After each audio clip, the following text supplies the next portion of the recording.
From WHQR Public Media, this is The Newsroom. I'm Ben Schachman. Thanks for joining us. Today's show is all about the Cape Fear Memorial Bridge, its past, present, and future. You've probably heard a lot about the bridge lately, because on Sunday, January 28th, both lanes coming into Wilmington are going to shut down for months. Then, after a brief pause around the Azalea Festival, both lanes leading out of Wilmington into Brunswick County will shut down. This is undoubtedly leading to a traffic nightmare, and we don't know exactly what will happen as tens of thousands of drivers look for alternate routes between Wilmington and Brunswick County, but we know it won't be great. The closures are to allow seriously necessary repairs to what are called stringers. These are the beams that hold up the drive deck on the movable part of the Cape Fear Memorial Bridge. But that's making it increasingly difficult to ignore just how old the bridge is getting.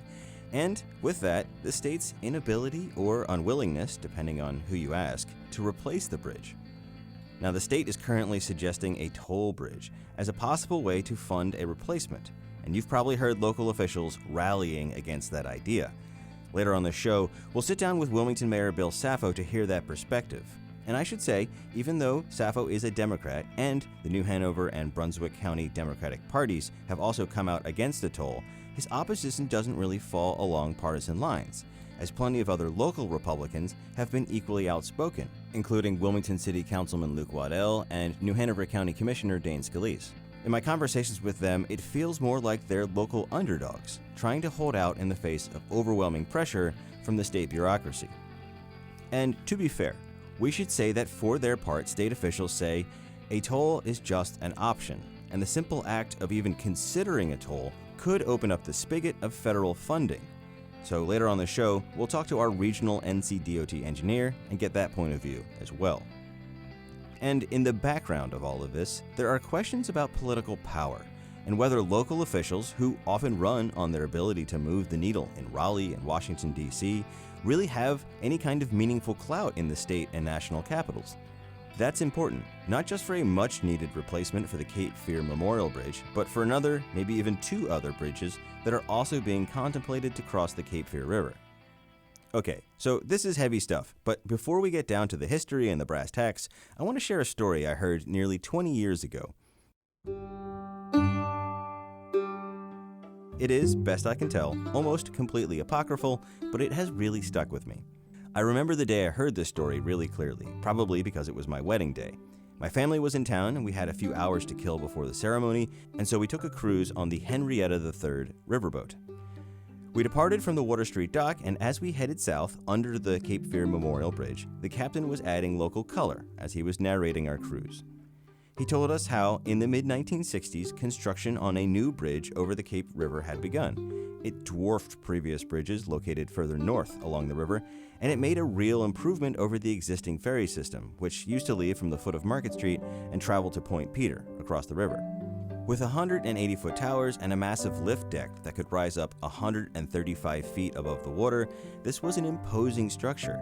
But, according to our captain that day, not everyone was paying attention to the new bridge, or at least not to the part about how the middle section could actually lift up. As our captain told the story, shortly after the bridge was completed, someone robbed a bank in Wilmington and, while fleeing the scene of the crime, sped over the Cape Fear Memorial Bridge. Or rather, they tried to speed over the bridge. In the captain's story, the lift section of the bridge was up, and the bank robber, driving a brand new Cadillac, crashed through a warning gate and plummeted into the river below. And now the captain punched up the story one more notch by adding a little buried treasure twist. He claimed that there was some sort of security wiring, think like giant underwater barbed wire, that had prevented anyone from retrieving the Cadillac. The captain told us that this oversized wiring had been laid along the basin of the river, and it was installed to protect the USS North Carolina, which had been parked there less than a decade ago. According to our captain, the North Carolina still had some important technology aboard, and so it was a tempting target for sneaky Soviet scuba spies. Or maybe it was sneaky Soviet scuba submarines. He wasn't really clear on that part. In any case, I really like this story, especially the possibility of treasure buried in a Cadillac trunk at the bottom of the river. But alas, best I can tell, the story is mostly untrue.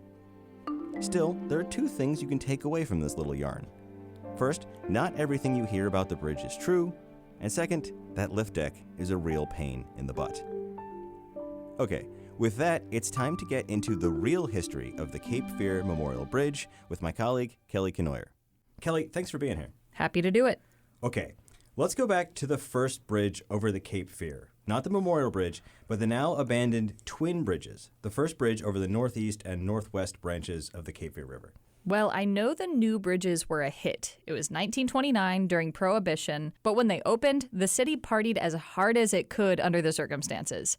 Apparently, it was the biggest deal since President Taft had visited 20 years earlier. There was music, fireworks, the city was decorated, and the bridges were reportedly christened with 2 champagne bottles that had been refilled with river water. Because Prohibition. Yes, but it was a huge deal, even though it was a toll bridge, I should add. Really? Yeah, people paid a toll until the construction bonds were paid off. It took about 15 years. From what we could find, the tolls were 5 cents for pedestrians and cyclists. That's about $1 today. It was also 25 cents for a car and 75 cents for trucks. That's interesting. But it makes sense because at the time, this was a really expensive piece of infrastructure. It was $1.25 million. That's $22 million in 2024 dollars, which doesn't sound like that much, but back in 1929, that was a huge investment. And we do know for about 40 years, that was the main way to get across the Cape Fear River, except for ferry companies. And then the Cape Fear Memorial Bridge. So about that name, the Cape Fear Memorial Bridge, what's it in memory of? Yeah, that was a good question. And so here's a historical gem that Chad Kimes, our local division engineer at NCDOT, tracked down for us. He actually found us a pamphlet from the day it opened to traffic, noting that the bridge was, quote, to honor the memory of all the heroic men and women of North Carolina who gave their lives in service of the United States of America. This was a pamphlet from that first day the bridge was opened, and again, it was a whole ceremony with pomp and circumstance, speeches from local officials, marching band, the local junior ROTC, the whole 9 yards. And this is a big step forward in traffic infrastructure for the city and the whole region, for sure. Yeah, at this point, post-war, there was a lot more vehicle traffic, but did you know that the Cape Fear Memorial Bridge started its life as a pedestrian bridge? Okay, I just learned this. This is from a newspaper clipping that Chad Kimes also shared with us, along with that opening day pamphlet. Apparently, before the bridge officially opened to vehicles, the state opened it to the public to check it out on foot. For one sweet day at least. They called it Walk-On Day. Sunday, October 19th, 1969, the day the bridge was opened for pedestrians only. For over 3 years, folks had been watching this bridge being built, and there was a lot of curiosity about it. There wasn't anything like it anywhere nearby. I mean, there really wasn't. I mean, best we can tell, this was the only vertical lift bridge of this size in North Carolina. It's the only one in North Carolina right now. It's over 3,000 feet long. It's 180 feet tall. It has footings that go down 50 feet into the riverbed and uses over 6,000 tons of steel and 43,000 cubic yards of concrete. It was really, really staggering to see. And it was staggering to pay for, too. It cost $15 million. In 1969, that was the largest single appropriation in the entire state for one single project. These days, that's around $130 million, which is cheaper than the cheapest option to replace it. But again, at the time, this was a huge investment. And so, yeah, it really wasn't like anything people had seen before. And I thought it was funny. At the time, the state actually warned women not to wear high heels when they were going over the bridge because their shoes could get stuck in the kind of mesh-like grate section of the lift deck. Again, no one had ever seen something like this before. This was a whole thing, an all-day affair. And I should note, we could see pedestrians on a Cape Fear bridge again in the future. The current plan for a replacement bridge does include multimodal paths, so pedestrians and cyclists could bike over to Eagles Island. That would be kind of similar to Surf City's bridge and would make the other side of the river accessible. As a cyclist, I have to say it's pretty appealing. In my college town back in Eugene, Oregon, the river was really the heart of the city in a way. There was this massive park with pedestrian and walking trails on either side and multiple bridges for pedestrians and cyclists, separated from cars. Adding biking and walking options to the bridge opens a whole new realm of possibility on the other side, either in construction and development or in the creation of the Eagles Island Nature Reserve, which I know a lot of locals are quite keen on. Okay, that all sounds amazing, but let's not get ahead of ourselves. We still have a lot of history to cover. Okay. You can't blame me for getting excited about bike infrastructure. I really can't. Okay, so speaking of history, you told that Cadillac story, didn't you? I love that story. Okay, but it's not really true. Oh, okay, well, no. But there apparently really is a Cadillac at the bottom of the river. According to a Wilmington Morning Star report from a few days later, this happened on Halloween, October 31st, 1977, to a man named Dennis Smith. Think Dennis, but with a G. Who was driving over the bridge, but he hadn't just knocked over a bank or anything like that. He was just on his way to work. So Gennis drove into the river? What happened? Okay, so apparently the lights were green, and Gennis had almost crossed the lift movable section in the middle of the bridge, but traffic was backed up on the other side, and the lift section started to raise up. It caught the back of Smith's Cadillac by the bumper, and as it was lifting his car up into the air, he actually had time to jump out of the car, which then fell 70 feet from the bridge into the river. Smith's Cadillac was almost brand new at the time. It was a 1975 model worth about $11,500 at the time. Probably go for a pretty penny these days. And it went down about 30 feet underwater, but the reason it stayed there wasn't any kind of anti-Soviet scuba security. It's just that it wasn't blocking the navigation channel. Kind of a more boring explanation. And the article actually notes that Smith's insurance was probably going to cover it. The state, for their part, probably was not going to be held liable because there was no evidence that this was a malicious act by the bridge operator. The timing is funny. Smith was backed up in traffic, and around this time, traffic was definitely getting heavier. Oh yeah, Wilmington was definitely starting to grow. And just a few years later, in 1980, another movable bridge opened across the river. It was rechristened later in the 1980s with the name we now know, Isabel Holmes. Then, in 2005, there was the Dan Cameron Bridge. For people who've never been over this, that's the bridge that allows I-140 to travel over the river from Navassa and Brunswick County to northern New Hanover County, and the highway continues out to meet Highway 17 in Porter's Neck. And they recently finished connecting it to Market Street via the military cutoff extension, and work is underway on the Hampstead Bypass, which will let people cut around all the traffic in Pender County and get to the Surf City area.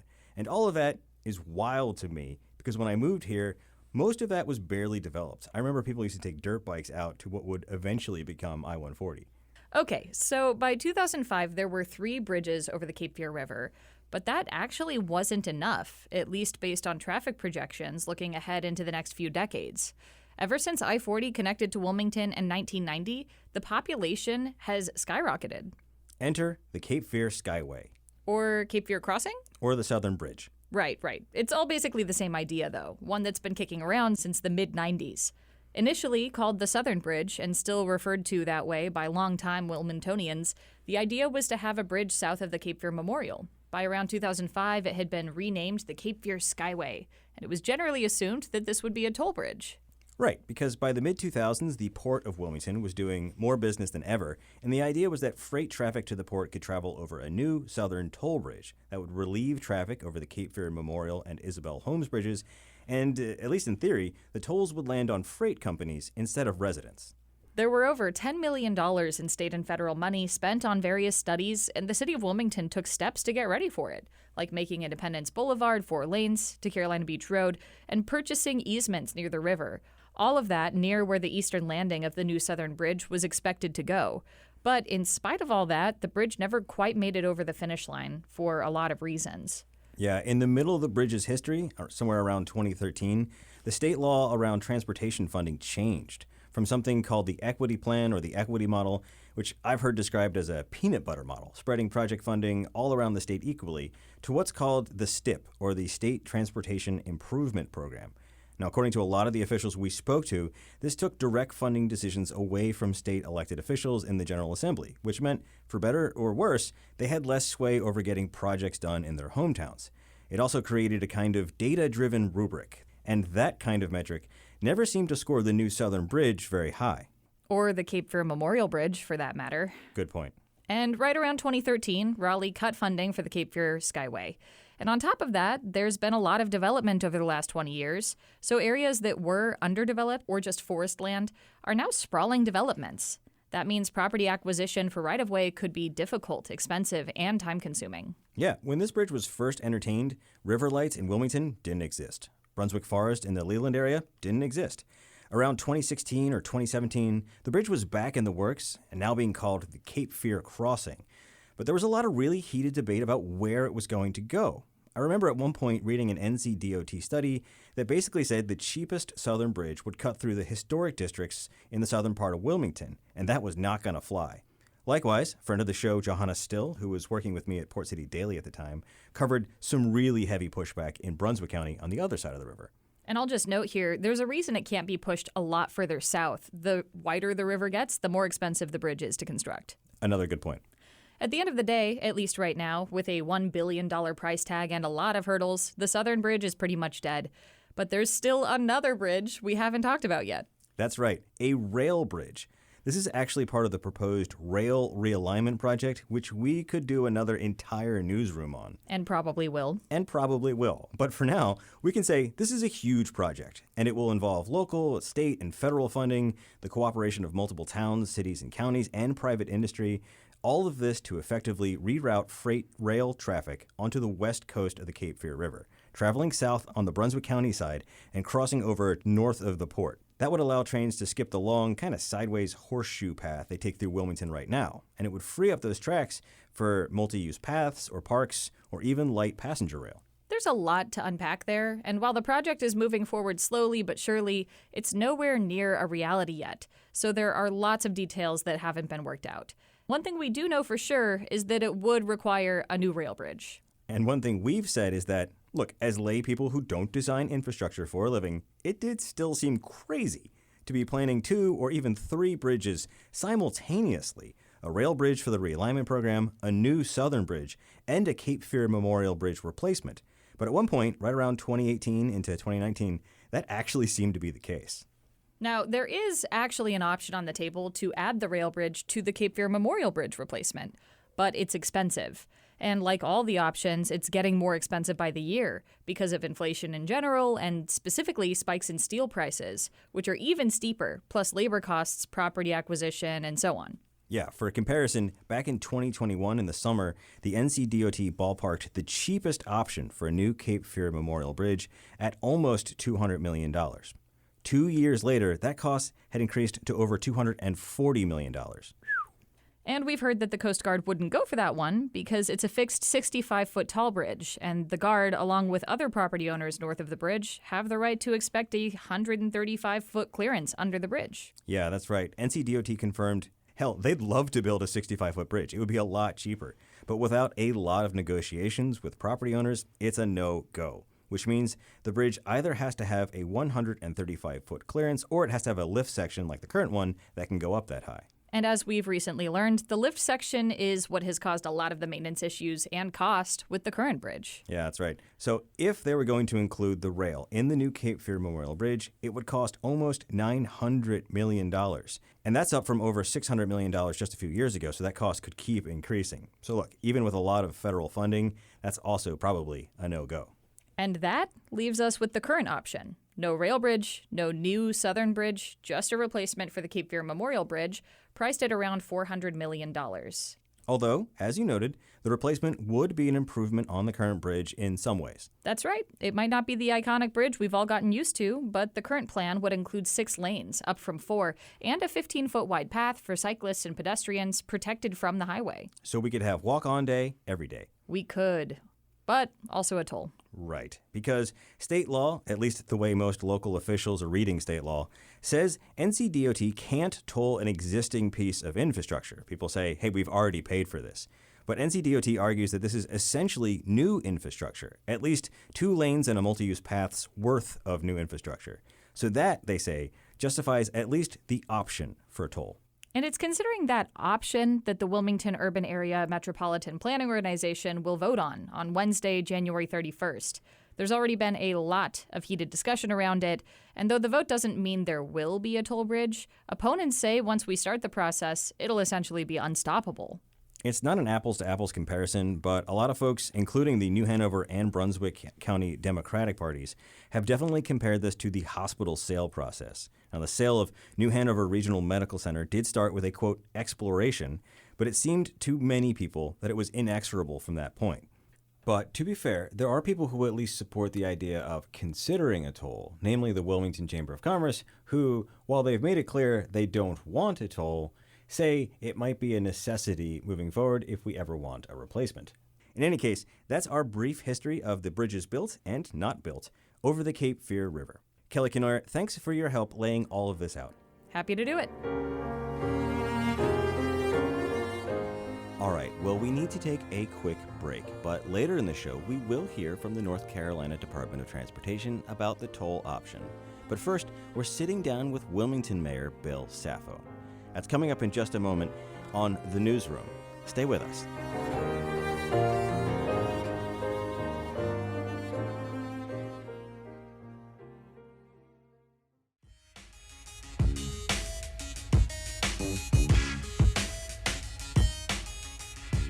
Welcome back to The Newsroom.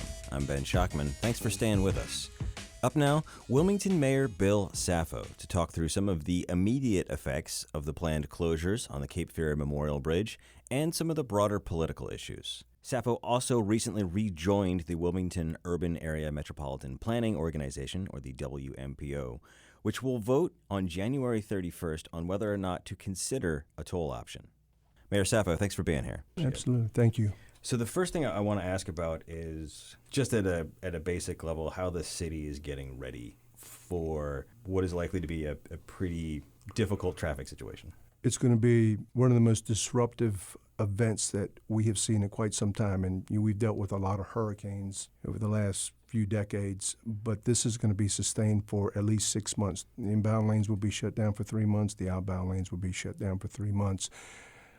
That's 30,000 cars in each direction a day. So those 30,000 cars are going to find a different way to get into the community and get out of the community. You know, we have a lot of significant concerns that we have shared with the Department of Transportation, including the port's concerns about the trucks and how they get in and out of the port. I think there's about 500 trucks a day that go to the port. Right now we are diverting that truck traffic down I-140 to College and Shipyard, not allowing them to come through 3rd Street through the historic district right now. But we will reserve the right, based on public safety opinions and public safety officials, that we might have to at some point in time, because if we can't get ambulances to and from the hospital, fire trucks to and from scenes, police officers to and from scenes, we will divert that traffic down 3rd if we have to.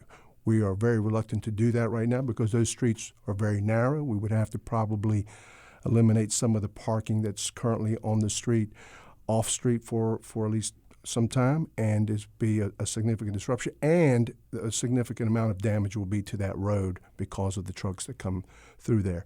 We've also asked DOT to see about using more crews. We're asking them to see if they can do it 24 hours a day to try to speed up the repairs as quickly as possible. We also, some of the discussions that we had in the meeting that we had with the county and other officials in Brunswick County was the fact that when they take the stringers off, we don't really know exactly how much damage is to the bridge. I asked that question of Chad Combs, and they're giving it their best estimate, but they could get in there and they could find additional work that needs to be done that may take some additional time. We've asked them to take a look at some of the modeling to see what roadways will be impacted the greatest, to make sure that we're deploying police officers, highway patrol, sheriff's deputies in those locations that we think we're going to have significant bottlenecks and traffic jams. They've also brought in a number of additional vehicles that will help remove vehicles that get disabled or if they're in an accident, so they've helped us with that.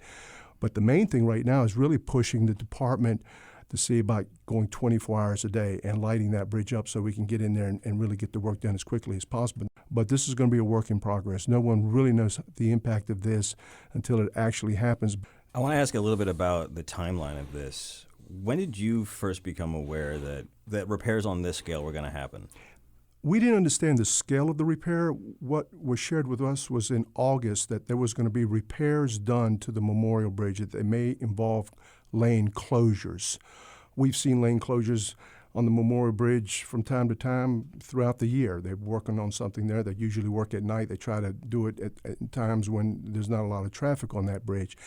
We were really notified as to the impact or the magnitude of it on November the 30th. And at that point in time, I said, is there a plan ready to go? I mean, this is something that we should have been talking about for at least a year, if not more, as to how do we get this traffic in and out of the community. Could we use ferries? Could we use transportation network with the Wave Transit? Is there other things that we can do to get people to and from work? Are there schedules where we could keep one lane open and close a lane?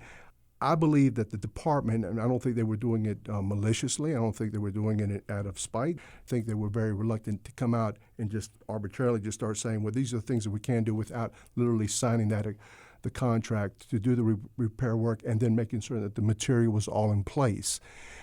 I think there was a lot of concerns at the MPO when it was shared. I think Commissioner Barfield had shared a lot of concerns that we needed to get out in front of the public as quickly as possible and alert them of what was going to happen so that people could make arrangements with their employers for those that are coming into the city every day to go to work, about timelines as to it may take you an hour or more to get to and from work than usual. And we were starting to really get some concern because we weren't getting the answers fast enough. But since that we have shared our concerns and made this public, very public, we've had a lot more dialogue with the department since that point in time. I have to ask, did it surprise you that it seemed that NCUDOT, for all intents and purposes, just now realized that the bridge cannot be converted into a bi-directional bridge on the north side or the south side of the bridge? Like, it feels like it's been a half a century and they've just now realized that they couldn't shut one side of the bridge down and have one lane in, one lane out. That's a good question, and I believe it was something that was asked. I think logistically it was just challenging to be able to do that.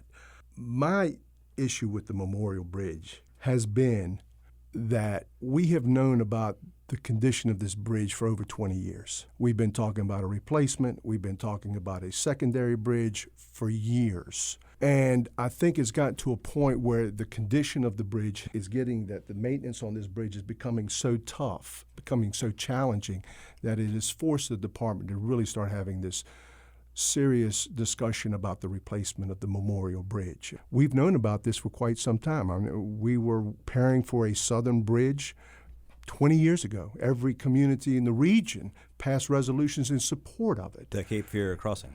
Yeah, what they called at that time the Skyway Bridge. Yeah. And that was going to be a bridge that was going to come in somewhere about Independence Boulevard. The city was getting prepared for that. We four-laned Independence to Carolina Beach Road, put restrictive easements on some property owners in that location. We were working with the West Bank about the actual right-of-way for the bridge on that side. And for a lot of different reasons, it fell apart. And nothing was done. It just kind of went silent. Nobody really talked about it anymore. I says, is there going to be any further discussion about a southern bridge? And I got notified that the southern bridge is dead. Right-of-way started to get built upon. Brunswick Forest grew significantly. On this side, on the east bank of the Cape Fear River, River Light started to grow. So a lot of these developments were not even in place at the time we started talking about it. They were in the beginning stages. Now that those easements and those right-of-ways have been pretty much built upon, there would be significant public outcry about even putting the bridge in that particular location. So I do agree with the fact that that southern bridge is dead and gone for all intents and purposes. So the replacement of the Memorial seems to be the only thing that we have to work with, and we've got some serious issues and concerns about some of the discussions about how this bridge is going to be paid for. There's been discussion about the tolling of an existing roadway. There's a state statute that you cannot toll an existing roadway, and here we are 20 years later, and they're saying, well, you can toll it because we're going to look at it, classify it as an expansion of a roadway by putting 2 additional lanes, making it a 6-lane bridge instead of a 4-lane bridge, thereby, quote unquote, it's a new bridge. There's some new bridge on it. That's sort of their argument. Yeah. I know that you've been vocal about this. Former Councilman Neil Anderson was vocal about that. In private, people have had some pretty blunt things to say about that. I want to go back a little bit to 2006, Frong, your first stint as mayor. What was the conversation about the Cape Memorial Bridge when you took office then? That even if we built the southern bridge, Cape Fear Skyway, that the Memorial would still have increases of up to about 75 to 80,000 cars per day. We're approaching that. We're in 65,000, 70,000 cars per day. But that even with a secondary bridge, even with the Cape Fear Skyway, this bridge was still going to take a tremendous volume of traffic. I think the southern bridge was going to help alleviate a lot of the truck traffic that was coming in and out of the port. I think the state of North Carolina had really thought through a process with their logistics about getting the truck traffic out on 140 using the Skyway Bridge, knowing that the capacity of the port was growing. They were increasing the turning basins. They were bringing in bigger ships with a lot more containers. That's one of the reasons that we were having a serious discussion at the city about the rail realignment and taking the rail over into Navassa instead of the 38 crossings to the city. And a toll on that bridge would be absorbed into the cost of doing business, Correct. as opposed by taken on the backs of residents. Right, and it's always been the understanding in the state that if you tolled a facility, as long as you had a secondary roadway for people to cross without having to pay, that would be fair. New roadways, new construction, fair. We understand that. But on an existing roadway that's been there for over half a century, where people have been using it for commerce on both sides of the river for years, I mean, that's unheard of. It's never been done. And we've seen other roadways, even in this area, the I-140 bypass, the new Hampstead bypass, new roadways that are not being tolled. And here we have an existing roadway that they're saying we need to toll. Not having to buy additional right-of-way at the present time, just basically expanding the capacity of the bridge from 4 lanes to 6 lanes. I thought that's ludicrous. I think that's unfair to this community. Plus, the fact is that a lot of the truck traffic that goes into Wilmington is going to the port of Wilmington to take commerce in and out. Well, that's not only supporting this community, it's supporting the entire state of North Carolina and the supply chain for the entire United States.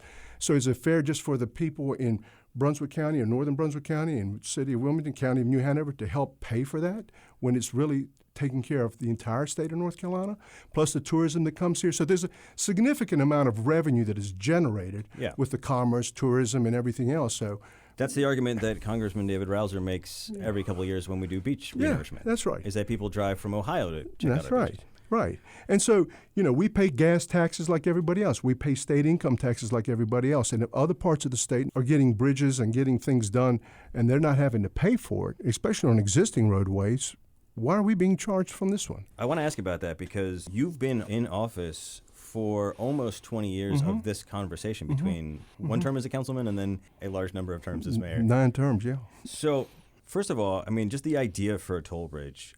We've heard from a couple of sources that this came out of Governor Cooper's office. However it came out, I mean, do you have a sense of why this bridge project? Why was this the place that they looked for this approach? I do not know that. I do not know the answer to that question. What I'm looking for is fairness in a process. And what's interesting is that they're telling us that we don't have enough congestion to go to the top of the process that they use in the state of North Carolina to evaluate whether you can get a new roadway or not or put money into a roadway. But the tolling companies have the right that if they were to do it, they could charge you for congestion based on whatever time of day you're crossing the bridge. Well, on a one-way trip up in the, I believe in the Charlotte area where this was built, they could charge up to $78 one way. Now, it's never been done, but they could. And then when you ask the DOT and you ask them for what is the toll going to be, well, we can't share that with you because that's proprietary information. Other companies may be looking at that and competing with us. Is that fair to the taxpayers of this community, that you're not going to be able to even tell them what the toll is going to be until after you've agreed to allow them to toll you? Let me ask you this. This is something I hear from people a lot. These are not, transportation design experts. This is just the public. Mm-hmm. But they have laid it at the feet of Wilmington City Council and at the feet of your office, at the feet of the county commissioners, the feet of State Senators Harper Peterson and Michael Lee, for not using their political leverage, their bully pulpit, whatever, for not getting this done sooner. Realistically, how much sway does the mayor of Wilmington have in Raleigh? We have sway as a body to tell the department and tell the state, and tell the governor's office and tell the legislature we do not want to be tolled for a new bridge. That bridge should be paid for by the state. We pay state income tax, again, state gas tax, and this has been a bridge that's been in existence for 50 years. We can make that statement, and we can say that, and we can tell them that. What's interesting to me is they're saying that this is an option only. My comment back to them is, well, of course it's going to move up the step. Anytime you're willing to pay for a roadway yourself, I'm asking questions as to like up in, I think, Alligator River, Alligator Creek up there in the Outer Banks. They just put a bridge up there for about almost $300 million with 6,000 cars per day. No toll. Yes, we do have leverage. Yes, we do have a voice, and we will use our voice. And I think that we collectively in the region will use our voice. It's a state facility. The state owns it. The state maintains it. The state built it. But you're asking the local people in this community to vote on it, the local elected leaders that are on the MPO to vote on it, so they can say, well, it's the locals that wanted it. But you're bringing it to me. And you're telling me that if I don't do this, in many ways, there's a good possibility it's going to be a long time before I get it. Is there any truth? Is there any substance to the east of I-95 curse? Have you heard that before? I've heard it before. I will say this, that they changed the formula. The eastern part of the state was receiving its fair share of transportation projects for a number of years. McCrory gets into office, legislature gets in place, and they fought like hell, and they changed the equity formula. And when they changed that equity formula, the majority of the money now goes back to the middle part of the state, Charlotte to Raleigh. That's where it's going. You look at the numbers, you look at the amount of money, and they'll say, well, it's based on congestion, it's based on population increases. We have population increases here, too. I mean, I don't have to tell anybody that's listening to this the amount of growth that we have seen, not only in Wilmington, New Hanover County, but in Brunswick County, which is, by the way, one of the fastest growing county, if not the fastest growing county in the state. And I just want to say to the state, just be fair about it. And look, the other part of this is to be fair to everybody. Every governor, I think I've been in office now, 4 different governors, Easley, Perdue, McCrory, and now Cooper.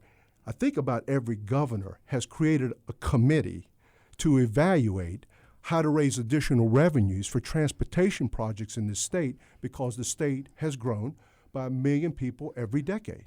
But nobody has had the guts to raise any kind of additional revenues, because the gas tax has gone down because of the amount of fuel-efficient cars, people are working from home.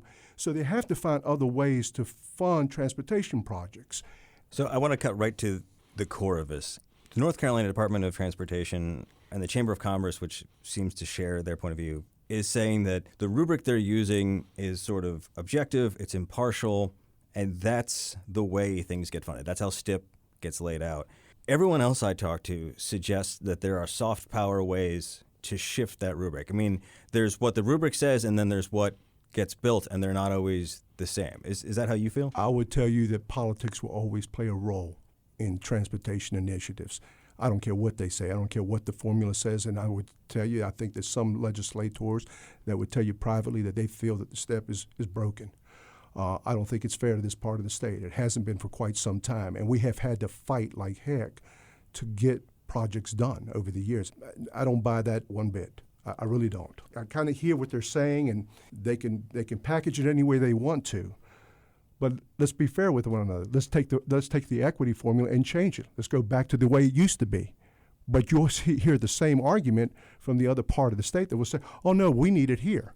So they took more money from the eastern part of the state. I would tell you, as an eastern North Carolinian, I can tell you I've listened to a lot of mayors up and down the coast, from the Virginia line to the South Carolina line, east of 95. And it is an issue. It is a significant issue. So I've heard from you, I've heard from some other elected officials that, if Wilmington can end up on the wrong side of politics, it can fight its way back to the right side of politics, that this is a fight the region can win, that it can get a new bridge without a toll. You believe that? I believe that all my heart, and I'll tell you why.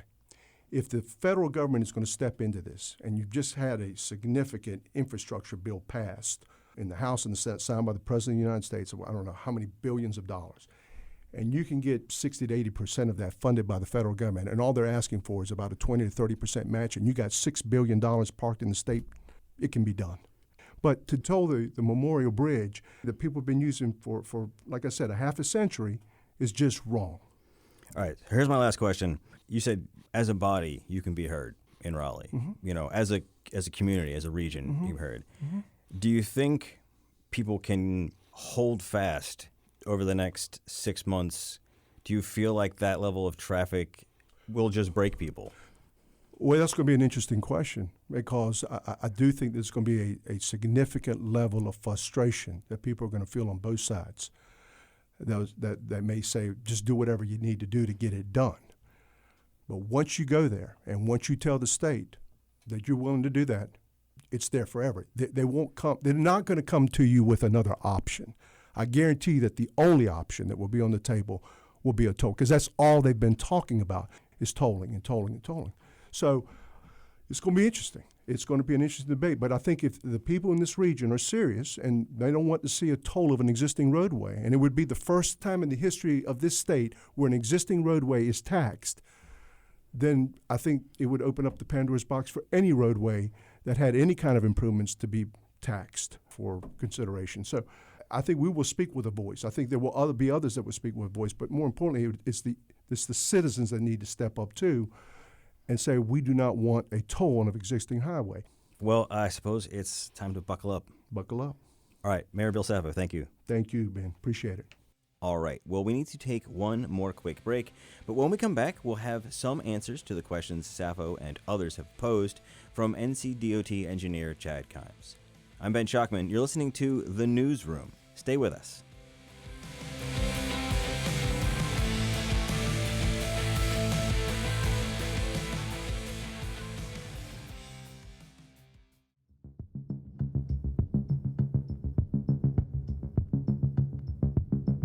Welcome back to The Newsroom. I'm Ben Shockman. Thanks for staying with us. Earlier on the show, we heard from Wilmington Mayor Bill Saffo, who has become a passionate advocate against a toll bridge, or even considering a toll bridge. We wanted to present some of the concerns and questions we've heard from Saffo and others to the NCDOT, and Chad Kimes, the Division III engineer, agreed to help field them. He gave us a slightly shorter timeline than Saffo, around 2 months of closures for the inbound lane before a pause around the Azalea Festival, and roughly the same amount of time afterward.